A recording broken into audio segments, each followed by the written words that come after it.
আপনি যদি আপনার চোখ কালো কাপড়ে বেঁধে রাখেন এবং 6 মাস ধরে তা আবদ্ধ রাখেন, এর মাঝে খুললেন না, যখন আপনি চোখ খুলবেন কি ঘটবে? আপনি অন্ধ হয়ে যাবেন। যদি আপনার পা আপনি বেঁধে রাখেন, সব সময় বিছানায় শুয়ে থাকবেন, পা শক্ত করে বেঁধে রাখবেন, রক্ত চলাচল বন্ধ, আর 6 মাস ধরে এভাবেই শুয়ে থাকলেন, তারপর কি আপনি দাঁড়াতে সক্ষম হবেন? না।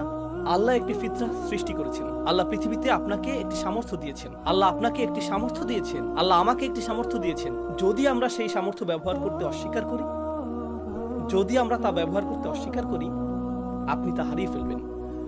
আল্লাহ তাদেরকে সামর্থ্য দিয়েছেন আলো দেখার, তার উষ্ণতা অনুভব করার, তার নিকটবর্তী হওয়ার। যখন তারা বারংবার তা অস্বীকার করলো, আল্লাহ কি করলেন? আল্লাহ সেই আলোর কদর করার সামর্থ্য তাদের থেকে কেড়ে নিলেন। আল্লাহ সেই আলো থেকে তাদেরকে অন্ধ করে দিলেন। তাই তারা রাসূল সাল্লাল্লাহু আলাইহি সাল্লামের ঠিক পাশেই বসে থাকতে পারে, কিন্তু তাদের হৃদয় দেখতে পায় না যে এটি আল্লাহর রাসূল।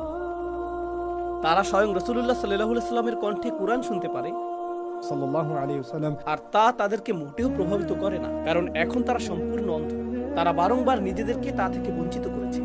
সেজন্য আল্লাহ তাদের থেকে সেই সামর্থ্য কেড়ে নিয়েছেন।